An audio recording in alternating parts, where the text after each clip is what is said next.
Para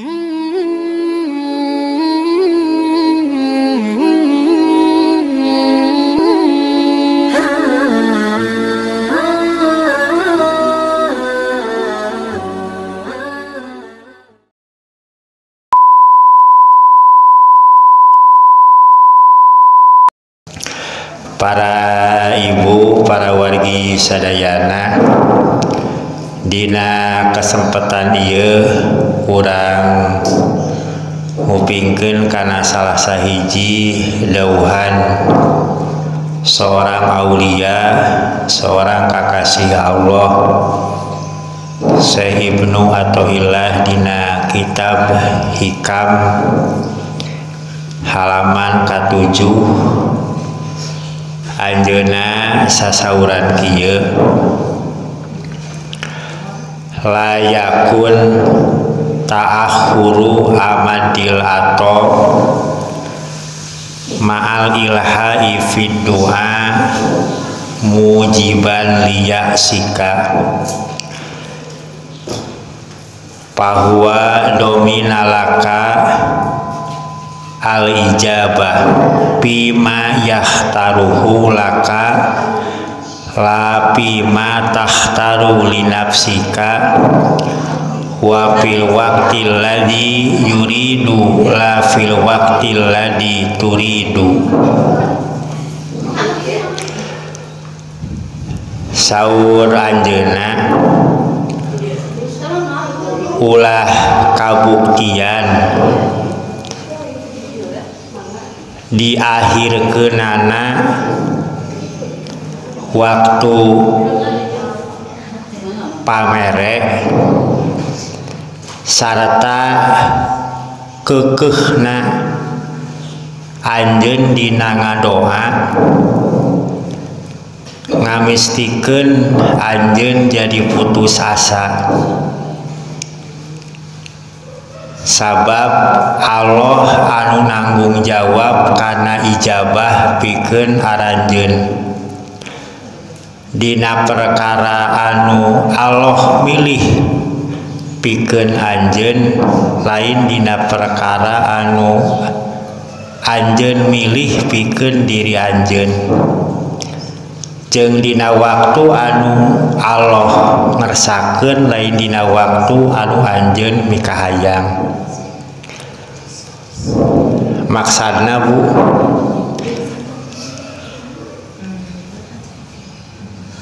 urang tiap waktu sok ngadoa ka Allah,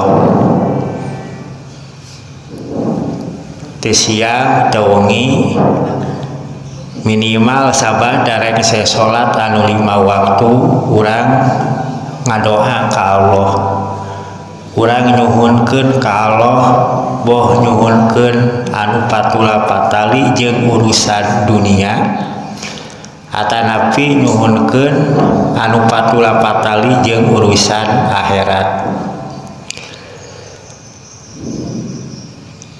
Sedengkeun Allah parantos ngajanjikeun bahwa ud'uni astajib lakum, pek anjeun ngadoa ka kami, pek anjeun menta ka kami, kami pasti ngaijabah kana doa anjeun. Sehingga ieu jadi jaminan ti Allah bahwa apapun anu ku urang disuhunkeun, naon wae anu ku urang dipenta ka Allah, pasti Allah bakal masihkeun. Ngan terkadang sifat jalma lamun barang penta teh sok hayang pok tolong, ayeuna menta isuk pageto dibikeun, ayeuna ngadoa isuk pageto diijabah ku Allah. Eta teh merupakeun sifat jelema.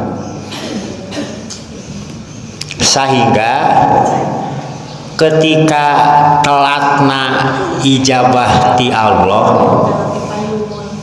ketika terlambatna pamere tinu maha kawasa, terkadang eta jalma nu ngadoa teh sok nimbulkeun rasa putus asa dina hatena. Geuning ngadoa teh unggal poe teu beurang teu penting, bahkan nepi ka ngeukeухkeun ngenyak-ngenyak ngadoana teh nepi ka ngamangfaatkeun 2/3 penting pikeun ku urang dipake ngadoa ka Allah. Tapi ternyata pamere ti Allah, ijabah ti Allah ku Allah can dibuktikeun. Tah nu jadi pertanyaan, kumaha sikap urang ketika mayunan hal anu kitu? Kumaha sikap seorang mukmin ketika menghadapi hal anu kitu? Urang ngadoa tiap waktu tapi ternyata pamere ti Allah, ijabah ti Allah ku Allah ditelatkeun. Nah, saur Syekh Ibnu Athaillah, layakun ta'akhuru amadil ato ulah sampai kabuktian diakhirkeunana waktu ijabah doa jadi sabab anjeun putus asa. Ulah sampai ka kabuktian ketika Allah teu langsung mikeun naon anu ku urang disuhurkeun ka Allah jadi sabab hate urang putus asa.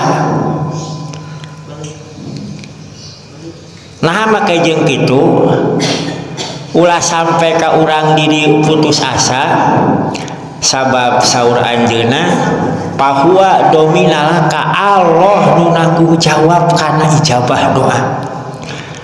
Mustahil Allah bohong dina janjina. Sabab dina Al-Qur'an ge disaurkeun ud'uni astajib lakum, pek anjeun ngadoa ka kami, kami nu bakal ngaijabah. Eta merupakeun janji ti Allah, tanggung jawab Allah. Saha wae jalma nu ngadoa ka Allah pasti Allah bakal ngaijabah. Bahkan dina Al-Baqarah dibatkeun fa idza sa'alaka ibadi anni fa inni qarib ujibu da'watad da'i idza da'ani. Di mana-mana hamba-hamba kuring nanyakeun dina masalah kuring, jawab ku anjeun Muhammad kuring teh deukeut. Ujibu da'watad da'i idza da'ani, kuring bakal ngaijabah kana doana jalma nu minta ka kami. Ieu merupakeun ayat pertanggungjawaban ti Allah, janji ti Allah bahwa saha wae nu ngadoa ka Allah kalawan doana nu sabener-benerna pasti Allah bakal ngaijabah.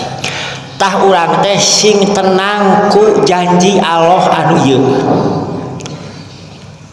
Ketika urang nyuhunkeun ka Allah, ketika urang menta ka Allah, ketika urang ngadoa ka Allah, tapi ternyata pamere ti Allah diakhirkeun. Lain wali pasikeun tapi naon Bu? Diakhirkeun, diengkekeun, ditempokeun. Eta teh ulah jadi sabab hate urang leutik hate. Aduh kieu mah meureun Allah teh moal naon? Moal ngaijabah. Tong leutik hate kitu, pasti Allah ngaijabah ngan sing emut pima yahtaruhu laka la pima tahtaru linafsika.